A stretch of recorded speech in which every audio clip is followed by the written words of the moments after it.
Hello and welcome to my channel Crafting with me, Indiana Jones, and welcome to yet another Halloween video. I'm continuing with my primitive Halloween decor together with my friends Monica of Up All Night DIY, Dawn of Shabby Meets Bling, and Shelly from Repurposed My Way as we celebrate Rust-a-ween, making things rustic and fun for Halloween for this can't sleep creation. So let's get rustic!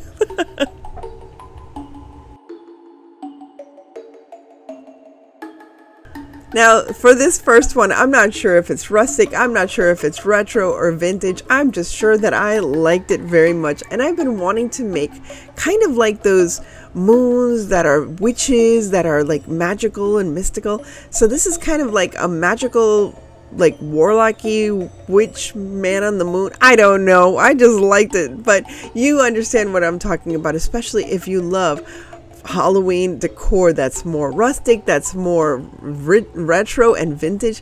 So here I'm starting with this cutout of styrofoam that I actually got for free in the stores. Yeah, believe it or not, I actually found it at what is it, Joann's. They were putting up their Halloween decor and I saw that they were just tossing these slices that were perfect moon slices. So I asked them, you know, are you just going to throw this away? And they said yes. Now, after they realized what they were doing, they didn't want to give me more than one. So I guess they caught on and realized, oh, we can use this too. So what I'm using here is some foam clay, and that's fine. They can do that. That's wonderful. I was just happy to get one. So here is some foam clay that I'm using, some white foam clay, to create my man in the moon sculpture. Now this was a lot of fun to make. I love working with foam clay, especially with styrofoam. So here I am just setting the foundation of my man in the moon creation. Now we're going to add a cute little nose, and I thought it would be nice to have, like, I don't know, one of those distinctive little noses. If you were here last year, I created something similar, but it was just a man in the moon kind of sculpture. But this time I'm actually going to make it into like a witch. I really was looking forward to creating something like this.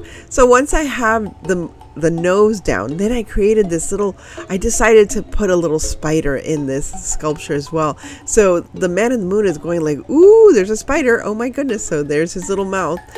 And of course, I'm adding his cute little cheeks.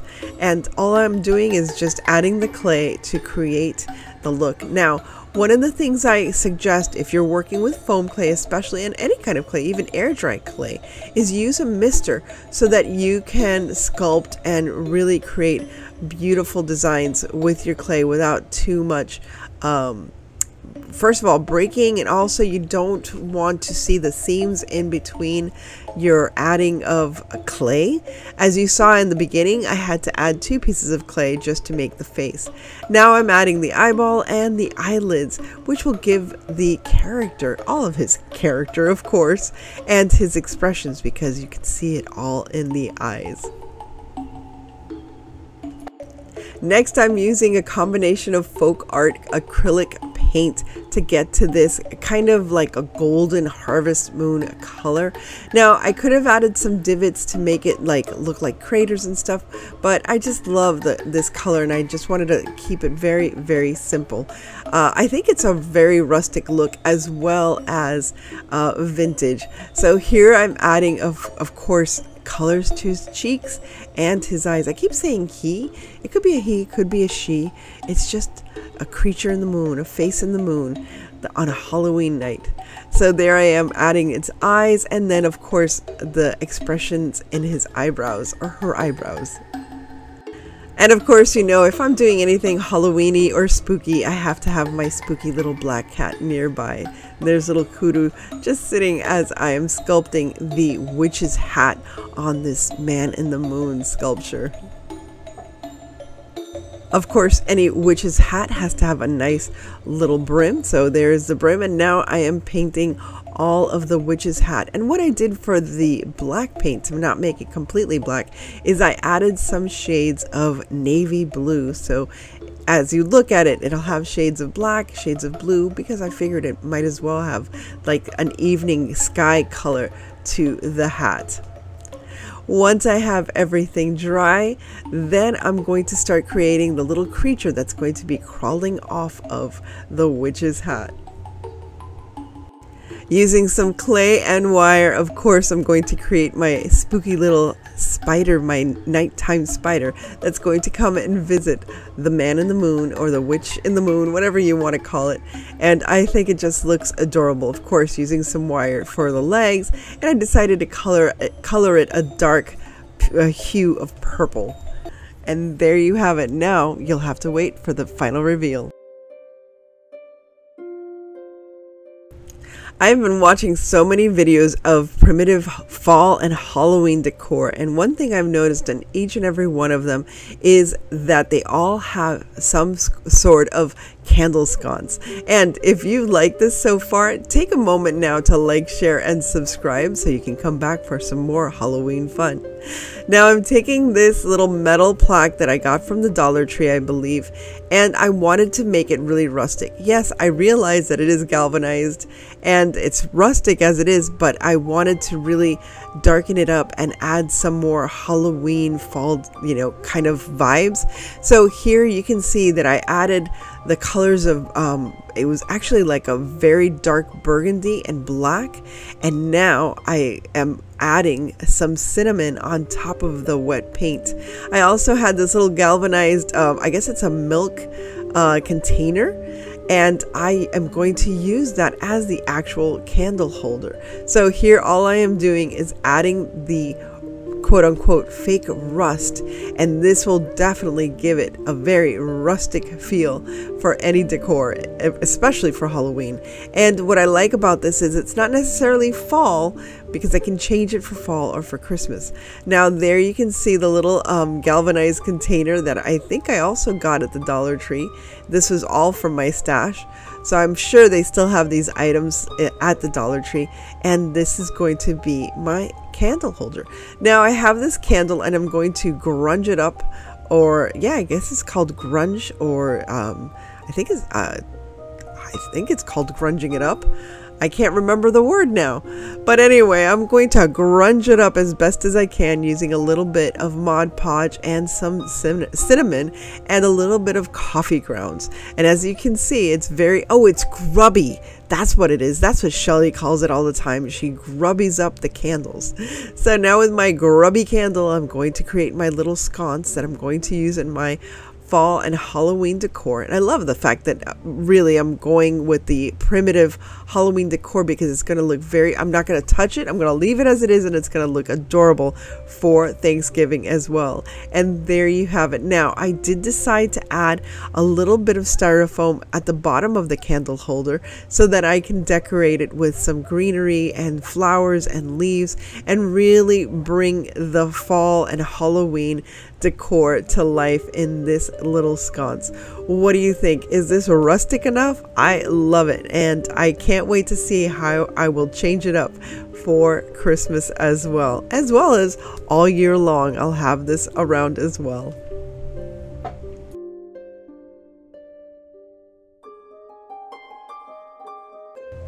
Here's another favorite of mine for this rustic Halloween or primitive Halloween decor. Now I'm using one of these regular containers that almost everyone can find anywhere in any store, and I've had this in my stash just sitting around. Sometimes I put candy in there, sometimes I'll put flowers, but this year I decided to change it up. Again, this can either be for primitive Halloween, it could be for vintage or retro, and all I'm doing here, once again, using this foam clay, which you can find a link to my Amazon store, so you can find this foam clay. It's very inexpensive and you can do so much with it, especially during Halloween. You can even make your own, costumes and accessories to your costumes with this wonderful foam clay. So check it out for yourself. But here all I'm doing is recreating this little pumpkin to look like something else this Halloween. I'm using this foam clay to literally sculpt a new face for this little pumpkin. Now, I haven't glued it down yet, but the easiest way to glue this down is using some E6000 and a little bit of hot glue. Don't put a lot, just a little bit to hold it in place as you create the different parts of the little face. So I have my eyes, my little nose, and now this spooky ooky little smile. I don't know about you, but I believe this rustic primitive Halloween style could be a little spooky and a little creepy by being so adorably cute. So as I finish sculpting this cute little face, now I'm going to get ready to paint the whole pumpkin and give it a whole new life. Can you imagine what it's going to be? Well, I think the ears will give it away. No, it's not going to be Yoda. It's going to be a cute little black cat. I love the retro vintage black cat designs that are so popular, and therefore I decided to create my own.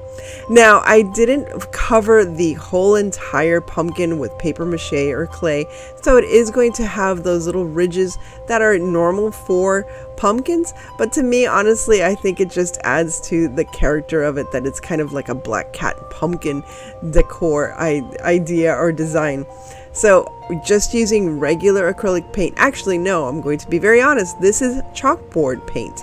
So I just, instead of using chalk paint, you can use chalk paint or you can use chalkboard paint. I love this chalkboard paint. Actually, I've gotten very attached to it. And again, it's from Plaid and it's a family of products. So once I finish, of course, I'm going to put this aside to dry, and then I'm going to start painting its face with all those wonderful vintage retro colors, orange and yellow, and of course, white. Our little vintage kitty cat is certainly coming to life. And as you noticed, I did paint the whole entire pumpkin black. I was going to leave some parts white, but I believe that the black undertones really brings out a bit more of the rustic and creepy look to this little cat pumpkin, little black cat pumpkin. I had so much fun creating this, and now I'm going to be on the lookout for some more of those containers. Now I'm trying not to buy a lot of stuff this year for Halloween, so I'm just going to ask around. Many of my friends, and sometimes at the office, they get rid of old containers like this. They could be faded, but it doesn't matter. And actually, that's the best thing to do. Instead of throwing out your old little pumpkin containers like this one, because they're faded or they could be broken or cracked, you can do something like this. Now again, you can cover the whole entire pumpkin with clay, or you can even use paper mache and shape it however you can into either it could be an owl, it could be a little cat like this one. So many cute and fun ideas to create your own retro or vintage decor. It's just so much fun. And if you can, save some money and save the environment by recreating and reusing instead of just throwing things away. I absolutely love the way this one turned out.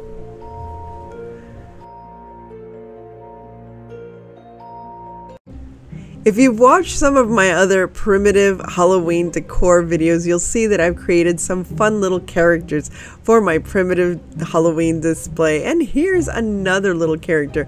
I saw this burlap. I forgot how to say burlap.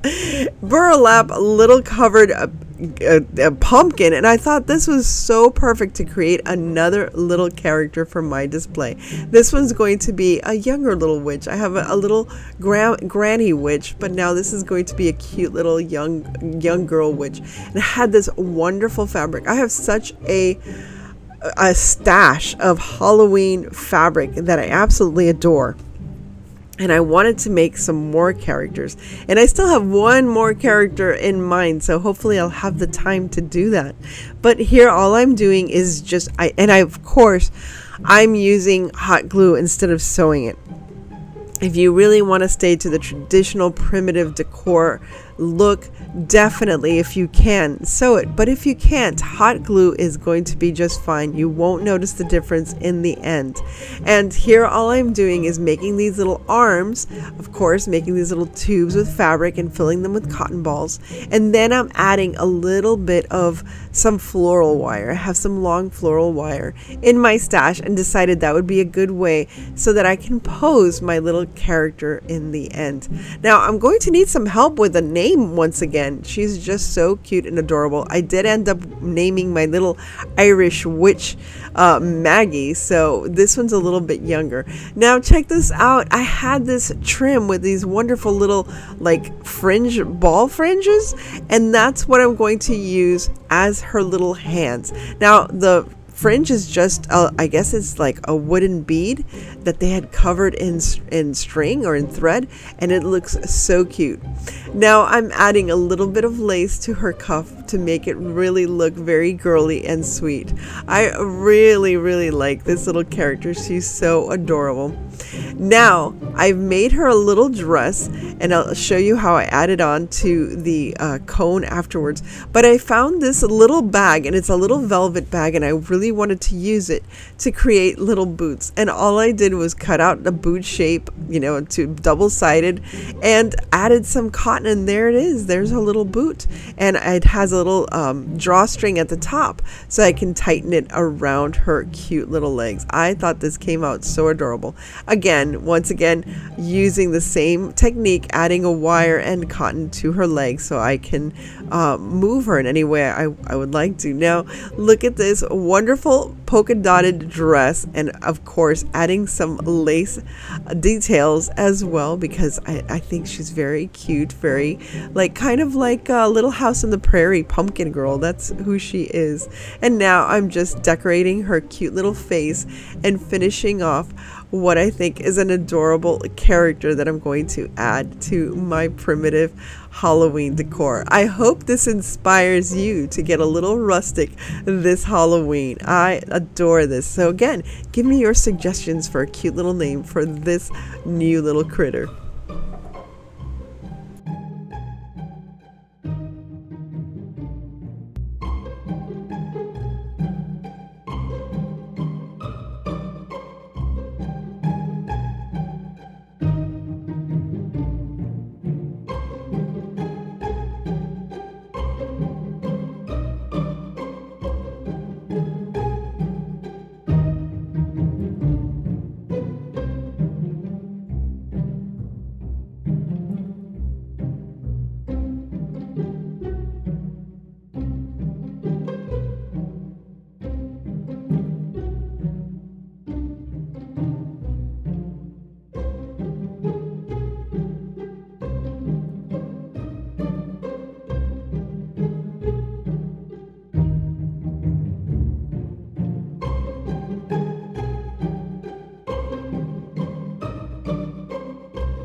Thanks again to my sweet friends Monica of Up All Night DIY, Dawn of Shabby Meets Bling, and Shelly of Repurpose My Way for hosting this Rust-of-Ween Can't Sleep Creations playlist. Remember to check out the full playlist link in the description down below.